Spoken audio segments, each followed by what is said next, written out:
O Conexões Criativas dessa semana foi gravado em um coworking, um espaço de compartilhamento e integração. Esse movimento vem ganhando força em todo o mundo. São inúmeras as configurações de coworking. Além de um espaço para se trabalhar e trocar ideias, o ecossistema abriga atividades feitas por profissionais de diversos segmentos e empresas. Na capital, onde nos conectamos para realizar esse programa, existem salas privativas e outras compartilhadas. O ecossistema das redes, que dizem ser o caminho para a sobrevivência da humanidade, demanda a tolerância, tanto na versão presencial como virtual. Eric, como é gerenciar um coworking? Parte dessa gestão, ela já vem no desenho do coworking, na proposta que a gente coloca para os tão chamados residentes, né? As pessoas que convivem dentro do ambiente. E isso daí, no desenho que o Na Capital escolheu, por exemplo, ele já preza pela convivência mesmo. Você pode reparar que o desenho ele é para provocar a formação de laços entre as pessoas. Então, uma vez que você tem um laço entre empresas diferentes, essa gestão ela fica até fácil de fazer, não tem problema aqui. Tem que ter respeito, né? Respeito, ele é autoinduzido, né? Ele se autorregula. Às vezes, a gente do apoio, a gente precisa intervir com algum toque, alguma coisinha para a gente não gerar nenhum excesso, mas no geral, o pessoal que vem para trabalhar em um coworking, em um escritório compartilhado, já vem predisposto a conviver mesmo, a ter bons laços. Estudioso das estratégias do networking, o empresário e uma liderança na área, Rodrigo de Bernardi, que gerencia pessoas em uma rede internacional de negócios, o BNI, está expandindo a franquia no Espírito Santo, em parceria com o Sebrae, o Bandes e a Junior Achievement, em 2021, no Rota de Oportunidades. Rodrigo, o futuro é de rede? É de networking? O futuro é de rede, não tenha dúvidas. Na verdade, nós sempre vivemos em rede, né? A gente, no passado, nos dividíamos em tribos. E a gente continua fazendo isso. Então, não tenho dúvida que o futuro é de rede. Eu tenho estudado muito as relações entre as pessoas, sabe, Ivana? Nós fomos criados desde que nascemos, cuidando e olhando por nós. Eu tenho a impressão de que o ser humano tem uma natureza egoísta e a gente não cuida um do outro. Quando a gente vai crescendo e vai desenvolvendo um pouco mais, a gente acaba lidando com situações como a gente lida na escola muitas vezes. Tem alguém que está lá nos ensinando. Por exemplo, nossos professores. Será que eles estão lá por egoísmo? Só, né? Só pelo dinheiro, só por aquilo? Eu acredito que não, eu acredito que eles estão ali porque eles, além de quererem algo para eles também querem dar algo para nós. Tem redes de várias formas, né?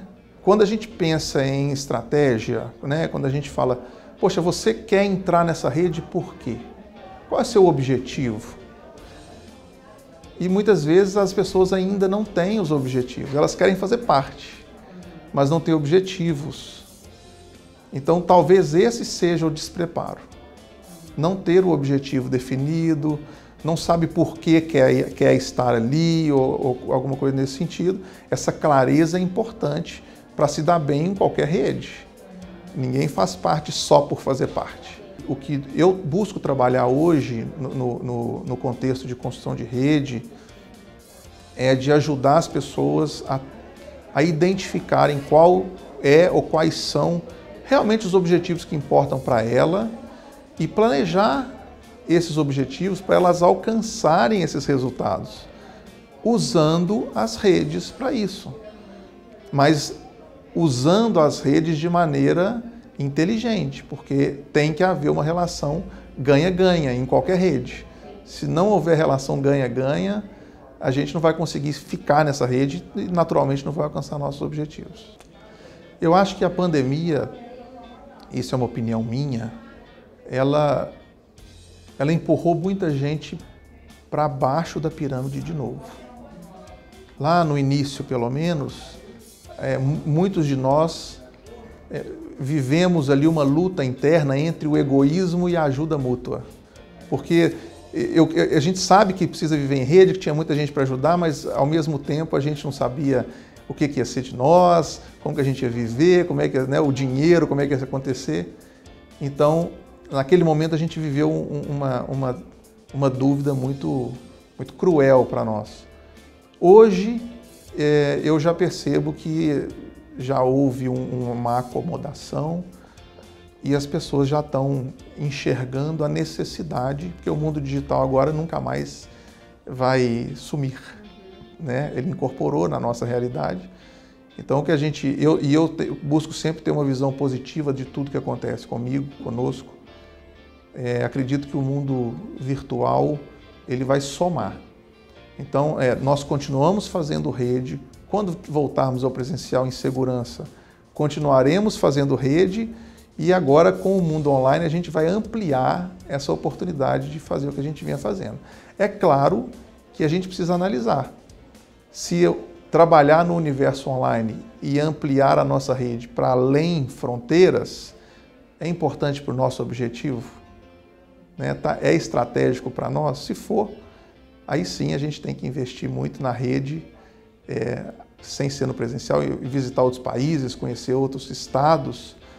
E se isso for importante para o nosso objetivo, não tem dúvida nenhuma que as coisas vão fortalecer.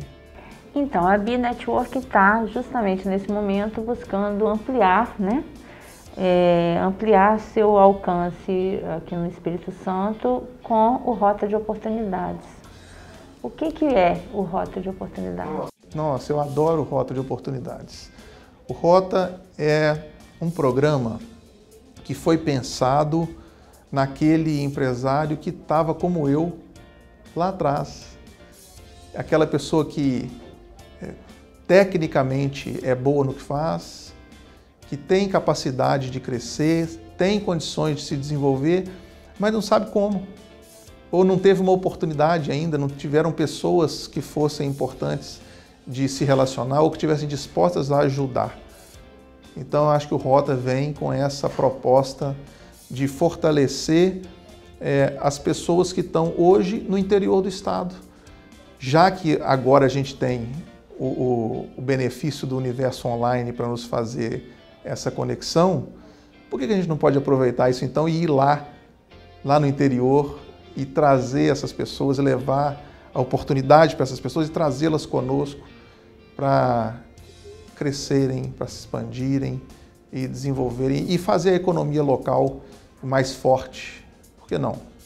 A gente vai percorrer Vila Velha, Serra, Cariacica, Guarapari, Linhares, Cachoeiro de Itapemirim, Aracruz e Colatina.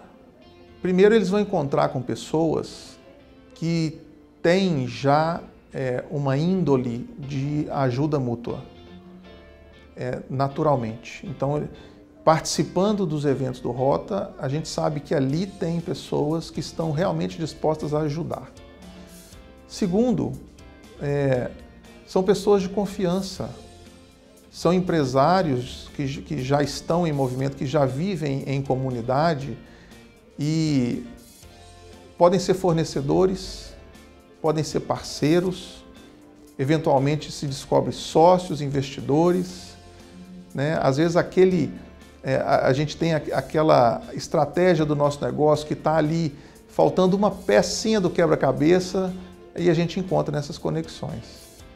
Então, acho que isso é um benefício extremamente factível e, obviamente, se a gente tiver, quem for participar e tiver um produto pronto, preparado, adequado, pode vender, por que não? Pode comprar, né? Os negócios estão aí para todos.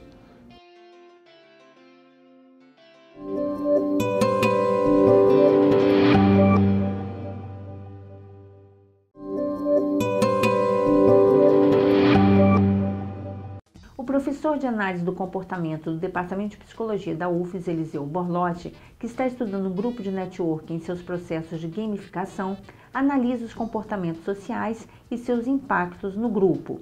Ele aposta na afetividade para superar a intolerância. Qual o objetivo desse projeto seu, né, de estudo de uma rede, o BNI? Então, eu sempre tive interesse por processos de grupo, de entender o que acontece no grupo, o que faz as pessoas terem coesão, né, se ajudarem mutuamente. E a psicologia lida com isso já há muito tempo. Só que o networking ele não foi estudado aprofundadamente pela psicologia. Então, meu interesse é verificar nesse processo o que acontece em termos psicossociais. Como acontece a formação de laços, quais critérios as pessoas utilizam, quais os mantenedores desses vínculos, né? Os mantenedores afetivos, os mantenedores econômicos, e tentar explicar, né, o que mantém o grupo funcionando da forma como ele está funcionando. A metodologia é da etnografia, né, em que eu vou estar inserido no grupo, participando do grupo, sentindo também os processos de grupo, né, verificando na carne o que é o processo que eu estou estudando, até para permitir uma empatia maior, né, uma compaixão maior com certos processos que vão ocorrer. Por exemplo, de escolha, né, de participação, de avaliação, né, pela própria liderança do grupo. Então isso vai me permitir entender o que está acontecendo com cada indivíduo lá do grupo e o que está mantendo, né, esses elementos que eu vou tentar explicar, que são as variáveis mantenedoras do funcionamento da rede. Tocando na questão de rede, está se consensuando, né, no mundo a perspectiva de que estamos caminhando para uma sociedade cada vez mais em rede, de compartilhamento, de parcerias, né? A gente vê marcas que a gente não imaginava que pudessem estar compartilhando espaços e ali estão. Eu queria saber como a gente caminha para esse futuro de rede, sendo que as pessoas ao mesmo tempo estão tão intolerantes. Não parece paradoxal isso? Então, as pessoas tendem a se agrupar com quem elas sentem afeto, com quem elas se sentem aceitas no grupo. Então, se você pensa bem, a história da formação das culturas, ela passa por esse processo, né? No primeiro momento as pessoas começaram, por exemplo, a plantar legumes, né? A agricultura se desenvolveu, né? E outros grupos começaram a invejar aqueles grupos que produziam mais. Então, ou copiavam ou atacavam o grupo, né? Aí começou a haver conflitos entre grupos. Então essa intolerância, ela é um processo que faz parte até da organização do próprio grupo. Agora tem que ter lei regulamentando isso, né? O que acontece é que às vezes a intolerância ela é por um fator mínimo, né? Uma coisa banal demais, né? Ou por ideologia, por diferenças religiosas. E aí depende muito do motivo pelo qual o grupo existe, a rede é formada, né? O networking é formado. Você vê, por exemplo, ninguém imaginaria que a China, por exemplo, fosse se fazer parceria com determinados países. E aí tem um interesse econômico, né? Aí quando você pensa no nível mais face a face, no nível dos pequenos grupos, você cai numa questão mais afetiva, né? As pessoas se organizam, né? Primeiro pela aceitação, elas são aceitas e ali elas desenvolvem esses laços. E eles só vão se manter na medida em que no próprio grupo há essa vulnerabilidade mútua entre as pessoas. Ou seja, quanto mais eu me vulnerabilizo para o outro, mais também o outro tende a se vulnerabilizar. E quando há essa vulnerabilidade mútua, as pessoas confiam mais umas nas outras. É como se tornassem iguais. Então, digamos assim, um antídoto para a própria intolerância é as pessoas terem mais contato face a face. Para que determinados estereótipos, por exemplo, caiam por terra, né? É uma coisa muito mais genuína, esse respeito ele vem como genuinamente, não como uma norma e uma regra pré-estabelecida. Sim, É isso? sim, porque o que acontece? O estereótipo ele acaba afastando a gente do contato face a face, do conhecimento do outro, né? Então você pega o rótulo, fulano é, sei lá, muçulmano, é homossexual, é XYZ, não importa o rótulo. Aí o que acontece? Você, pelo estereótipo, se afasta e ao se afastar, você não tem condição de observar o comportamento. O que importa é o comportamento, né? Tanto que o inverso pode acontecer, você se encantar com a pessoa, tentar se aproximar, tentar fazer um vínculo, e você observa que não cria liga, não cria esse contato, essa conexão necessária para que você confirme também se ela é tudo aquilo que diz ser ou o contrário, se ela não é nada daquilo que dizem que ela é, né? Então o contato é muito importante, porque ali você vai perceber o quanto a pessoa é coerente, né? O quanto a ação dela tá de acordo com o que ela diz, né? Naquele ditado, faça o que eu digo, né? Mas não faça o que eu faço, né? Então aí essa intimidade vai permitir que você perceba o quanto isso acontece. Aí você vai desconfirmar um rótulo. E aí a tolerância, e você começa a conviver e percebe que não tinha nada a ver com o que foi falado, que o que importa é realmente o quanto a pessoa participa e o quanto ela está disposta a colaborar com o grupo. É esse a questão principal, né?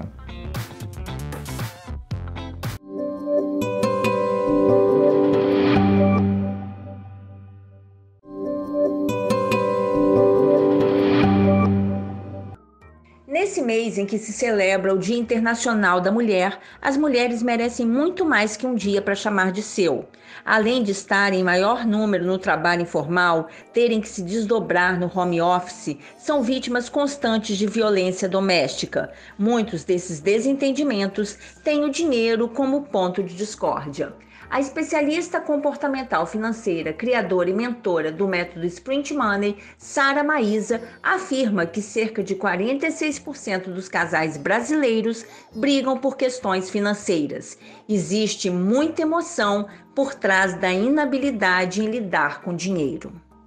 O dinheiro está totalmente ligado aos relacionamentos, porque nós somos seres sistêmicos. Então, se algo na nossa vida não está bom numa área, consequentemente vai afetar a outra.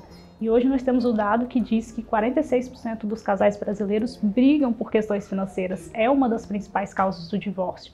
Então, quando as pessoas acabam confundindo as coisas e alinhando dessa forma que o dinheiro e os relacionamentos, e aí elas acabam tendo essa dificuldade de discernir isso. E acabam que começa a ter os desgastes, seja principalmente no relacionamento amoroso por conta dos casais, mas também isso pode impactar em amizades, em relacionamentos profissionais. Você acha que essa questão de competitividade, de intolerância, isso fica mais exacerbado quando as pessoas estão focadas no dinheiro? Com certeza, porque o dinheiro ele é um assunto que ele ativa muito o ego.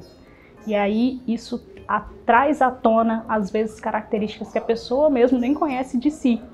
Então, assim, e quando a pessoa está endividada, isso acaba impactando ainda mais, porque ela está ali focada o tempo inteiro, pensando como que ela vai pagar as contas, então ela não consegue nem ser ela mesma dentro das relações. E aquilo começa a cegar de uma tal forma e pode desandar. Por isso que hoje nós temos muitas pessoas também ficando doentes emocionalmente por conta disso, né? Índices de depressão e de ansiedade.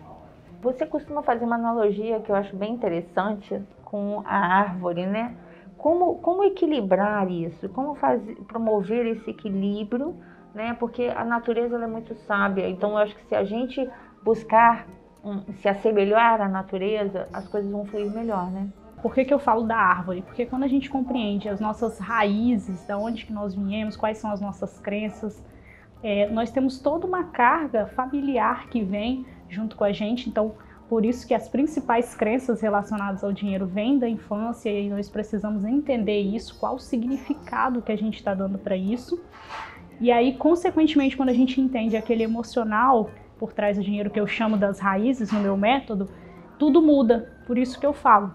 Porque assim, nós temos várias concepções emocionais ligadas ao dinheiro, vícios e vazios que a gente compensa. Por isso que às vezes nós falamos assim, eu vou comprar isso hoje porque eu mereço, mas na verdade é apenas algo que está faltando ali e você está inconscientemente compensando no dinheiro. Então essas são as raízes, crenças, autossabotagem, todo emocional. Depois nós vamos para o caule, que é a base, que é a educação financeira. E hoje no Brasil nós precisamos evoluir em termos de educação financeira. E as pessoas às vezes acham que é só saber matemática, saber fazer conta. E se fosse isso, nós estaríamos muito melhores e não é o que mostra em relação aos índices de endividamento. E, consequentemente, os frutos, as folhas, são os investimentos na hora que a gente entra no multiplicar. Então, eu trago essa analogia o seguinte, quando a gente conhece de fato as nossas origens, as nossas raízes, cuidamos bem da base com a educação financeira, consequentemente nós vamos colher bons frutos. O problema é que as pessoas invertem isso e acabam trazendo resultados negativos. Existem dados, né, desse momento que a gente está vivendo, de pandemia, imagino assim, a gente tem ouvido muitas pessoas endividadas e você tem o Sprint Money. Então, como é que o Sprint Money consegue ajudar as pessoas a saírem do processo de endividamento? Perfeito. Segundo os dados do SPC, agora recente de fevereiro, são 66,5% da população brasileira está endividada, aumentou 1,2% em relação ao ano passado, depois da pandemia. Eu percebi que as pessoas estão buscando mais essa consciência financeira depois da pandemia. E o Sprint Money, ele é um método único, transparente e inovador que eu criei com base na tríade, que é inteligência emocional, metodologia ágil, por isso que é o sprint. Por que as pessoas não conseguem realizar as coisas que elas desejam e ter um bom retorno financeiro? Porque elas precisam ter foco. E o sprint ele vem para isso, para que elas criem um hiperfoco naquela direção daqueles objetivos e consigam acelerar os resultados de fato. E a educação financeira. Então, juntando essa tríade, o Sprint Money trabalha o indivíduo como um todo, de forma sistêmica, e, de fato, ele consegue ali renegociar as dívidas, fazer todo um planejamento, porque cada caso é um caso, e conseguir colocar e se planejar de uma nova forma, depois de entender as suas crenças e ressignificar isso, para que ele não repita também lá na frente os mesmos erros. Nesse mês de março, você preparou uma série de ações na internet para as mulheres, né? As mulheres têm algum índice de que realmente elas se endividam mais? Tem o índice de que as mulheres são mais compulsivas, né? Tem essa questão do vício de consumo também, é muito comum, justamente porque elas têm uma tendência do emocional maior, sabe? E com base nisso também, eu vejo que essa falta de educação financeira nas mulheres tem causado, às vezes, elas ficarem presas em situações de abusos, né, de violência contra a mulher, que tem aumentado também esse índice, por conta disso, por faltar essa liberdade financeira, essa independência, elas acabam ficando caladas dentro daquela situação por conta dessa questão do financeiro.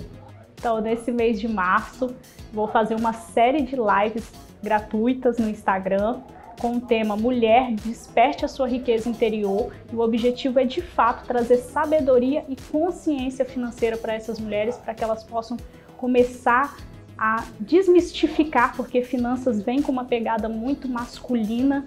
E o meu objetivo, o meu propósito é cada vez mais libertar essas mulheres dessas limitações emocionais e financeiras e provar que elas possuem de fato tudo o que precisam para conquistar o que elas desejam. Então, essa série de lives que eu vou entrevistar aí 4 especialistas para que elas possam desfrutar e começar a colocar ações em prática.